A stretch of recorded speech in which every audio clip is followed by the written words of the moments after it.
অত্যধিক টোটো এবং তাদের বেপরোয়াভাবে টোটোর চলাচল করায় সেই টোটোর ধাক্কাতেই নর্দমায় ঢুকে গিয়ে মৃত্যু হলো একজন সাইকেল আরোহী। উত্তেজনা ছড়িয়ে পড়ল দুর্গাপুর থানার ধুন্দ্রা প্লট এলাকাতে। ঘটনাস্থলে দুর্গাপুর থানার পুলিশ এসে পৌঁছায়। মৃত সাইকেল আরোহীর নাম তরুণ অধিকারী, যার বয়স 38 বছর বলে জানা গেছে। স্থানীয়দের অভিযোগ, মঙ্গলবার দিন সকালবেলা সাইকেল নিয়ে দুধ বিক্রি করতে আসছিল এবং তখনই প্রচণ্ড গতিতে একটি টোটো নিয়ন্ত্রণ হারিয়ে তাকে ধাক্কা মারে। তখনই সাইকেল নিয়ে নিকাশি নালার ভিতরে পড়ে যায় তরুণ অধিকারী। টোটো চালককে প্রথমে স্থানীয়রা ধরে এবং তারপর সুযোগ বুঝে পালায় ওই টোটো চালক। তরুণবাবুকে আশঙ্কাজনক অবস্থাতেই দুর্গাপুর মহকুমা হাসপাতালে নিয়ে যাওয়া হয়। সেখানেই চিকিৎসকরা তাকে মৃত বলে ঘোষণা করেন। তারপরেই ক্ষোভে ফেটে পড়েন স্থানীয় ব্যক্তিরা।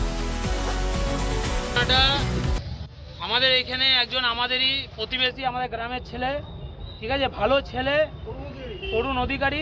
সে দুধ বিক্রি করে এবং অবসর টাইমে টেলার মেশিন করে তার জীবন চালায় এবং সে শিক্ষিত। কিন্তু সে দুধ দেওয়ার জন্য যথাক্রমে সে দাঁড়িয়েছে এবং সেই টাইমে একটি টোটোওয়ালা মদ্যপান অবস্থায় সে টোটোটা নিয়ে গিয়ে স্পিড মুভমেন্টে তাকে ধাক্কা মারে।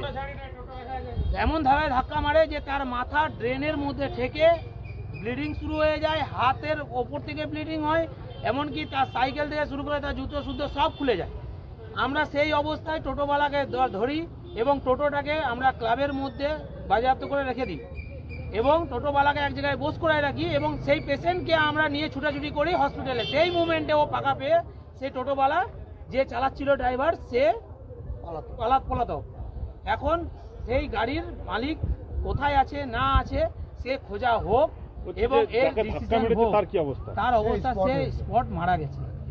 এই দুঃখ সে কি একাই থাকে না ফ্যামিলি? না, তার ফ্যামিলির আছে, তারা হসপিটালে এখন তার বডি নিয়ে এখন আছে। আমরা এর শুরু একটা বিচার হবে, তার বাড়ির লোক আসুক এবং সবাই মিলে গ্রামের যে ডিসিশন হবে তারপরে এর কথাবার্তা, টোটো দেওয়া সবকিছু যা কিছু হবে তার উপরে ডিসিশন। টোটোতে ধাক্কা মারলে কি ইন্স্যুরেন্সের কোনো ব্যবস্থা আছে? হবে, এটা তো নাম্বার প্লেট টোটো আছে, এটা নাম্বার প্লেট টোটো আছে এবং খুবই স্পিড বালা টোটো। এটা সামান্য 30 স্পিডের নয়, এই টোটো মাহিন্দ্রা টোটো আছে, ঠিক আছে। এমনকি সে মদ্যপান অবস্থায় চালিয়েছে এবং কি শোনা যাচ্ছে যে যার টোটোওয়ালা সে এই ধরনের বিজনেস করে বেড়ায়, সে একে ওকে টোটো দিয়ে তার বিভিন্ন ধরনের বিজনেস আছে, তার নোংরামি থেকে শুরু করে বিভিন্ন ধরনের বিজনেস আছে নাকি সে লেডিসটির। এবং ও কাকে ভাই বানিয়ে কাকে ড্রাইভার বানাচ্ছে কি সে যথাযথ আমরা শোনা যাচ্ছে যে ওই টোটো সেটা হচ্ছে টোটোর নাকি আপাতত মালিক দেখা যাচ্ছে অনলাইনে, যেটা দেখতে পাচ্ছি আমরা, তাই তো? হ্যাঁ, সে হচ্ছে তার ভাই নাকি মায়াবাজার দিকে না কোথায় থাকে, তাকে ডেকে নিয়ে এসে এই ধরনের কাজগুলো করছে। ওর নামটা না না মণিমালা দাস, ওর লেডিসটা। আর যে ছোট আছে তার কি দাস বলবো, বিমল দাস না কিছু বটে। আপনার নাম দাদা? আমার নাম মিঠুন গড়াই, আমি এই ধুনা প্লটবাসী এবং গ্রামের বাসী এবং ওই দাদারই একমাত্র বলা চলে যে খুব ভালো আমরা ভাই।